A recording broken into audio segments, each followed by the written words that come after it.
Well, every guy has that opportunity to make plays, and it's good to see a group that has so much talent, right? And from top to bottom, I think the freshmen have done a really good job of coming in, buying into the culture, and coming out and also putting their skill sets on display. And so I know I didn't give you an individual answer because I think that it may be a day or rep that a guy has shown something. And so from top to bottom, I think this group is extremely talented. Obviously, the standard here has been extremely high. When you come in, how do you kind of embrace what that standard was here under Brian Hartline, and how do you kind of make it your own? Well, first and foremost, I love winning and I love being the best. And so as a competitor, that's not going to change. And so when you walk into a place where the culture is already set, it becomes easy. Because when you're coaching young men who embrace being coached, embrace doing the hard things every single day, there's always going to be opportunity for growth and development.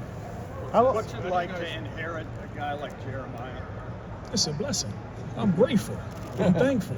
He's a generational talent. But more importantly, he's a fine young man. He's a great kid. And he yearns to learn football. He yearns to be coached. And he's like that every single day. He's been a sponge. We've put a lot on his plate, but he's handled it well. Coach, how have you tried to take him to an even higher level? Just challenge him to be more of a student of the game. Embrace it all. Learn conceptual football, being better in terms of catching that ball and transitioning into a ball carrier and being explosive that way.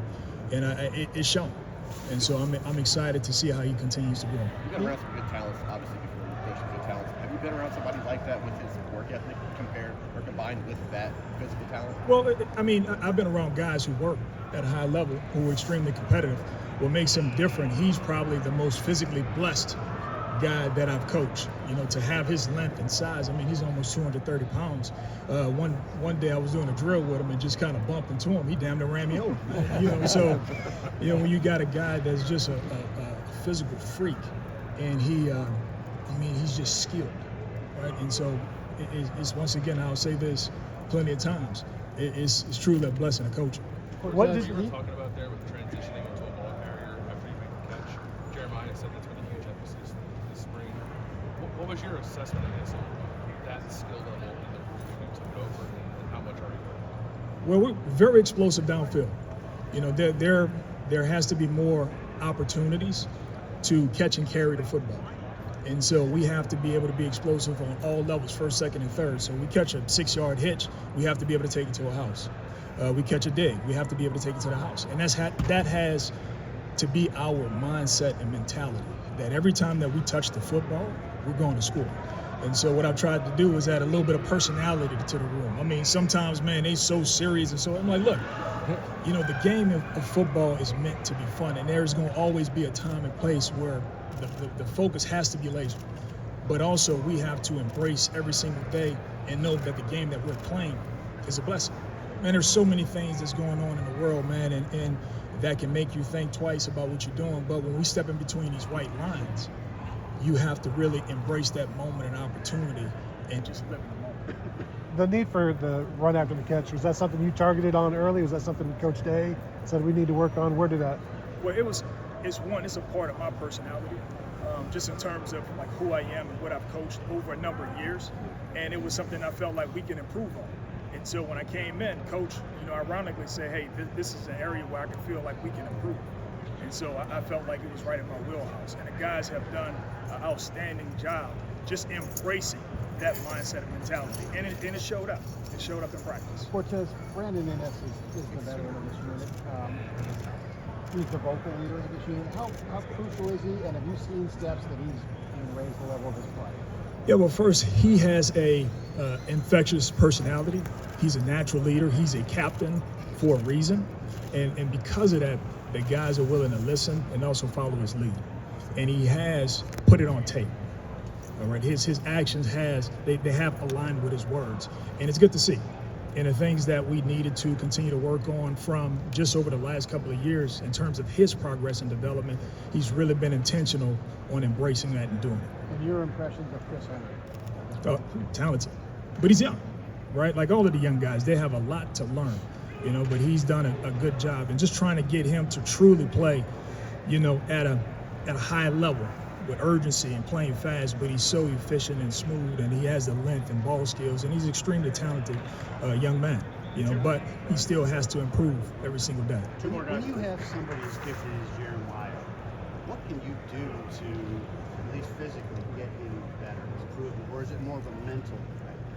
Well, you can always work on your craft, no matter how physically gifted you are. And so, even though he's a physical freak, quote unquote, he still has to continue to work on the craft of playing a receiver position.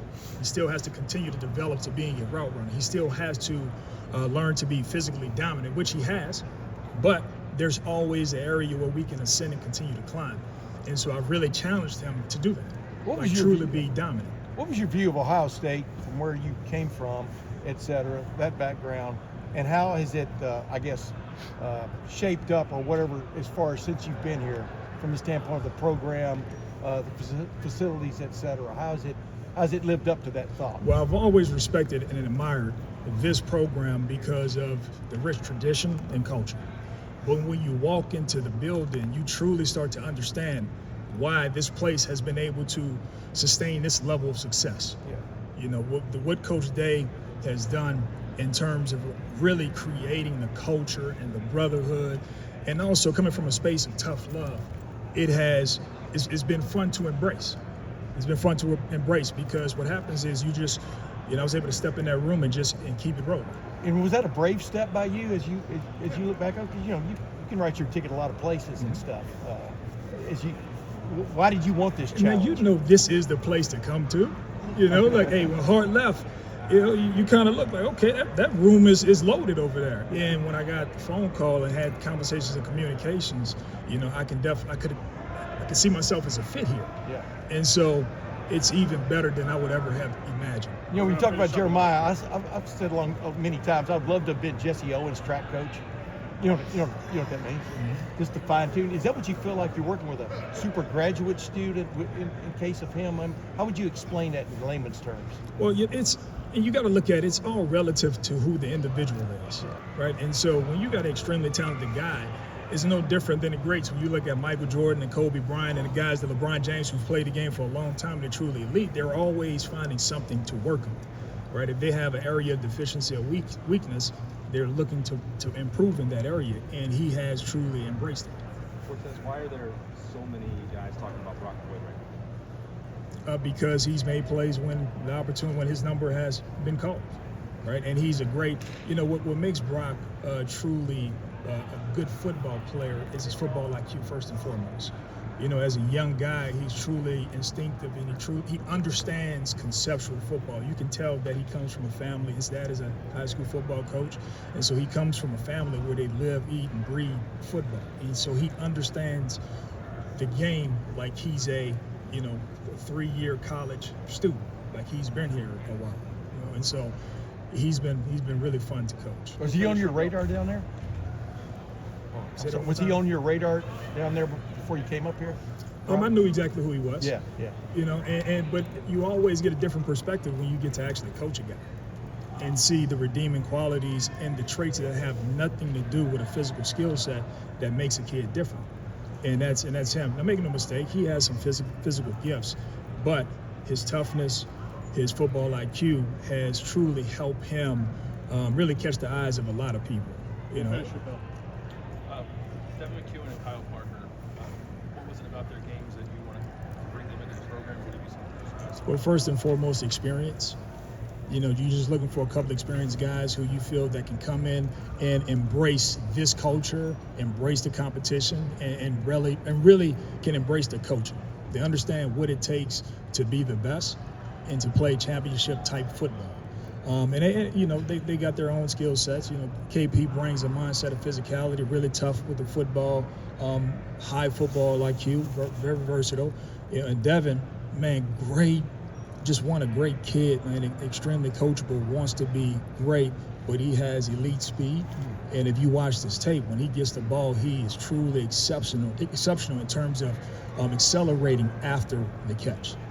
And so they just added to a group that was already really, really talented. And so when you look at it from top to bottom, what it does, it provides a group that has true competitive depth. and that's all you want, because you never know how it's going to unfold during the season, and you never know, hey, what can happen in certain situations. And so you have multiple guys who can do multiple things, and it allows you to truly put 3 really elite guys on a football field. Yeah, and let me just say this, because I think it's important. Like, I truly enjoy. I use this game as a platform to develop young men, and so every day, I'm like, so Kyle Parker, he got the black stripe taken off today, right? And so, like, that's a big deal.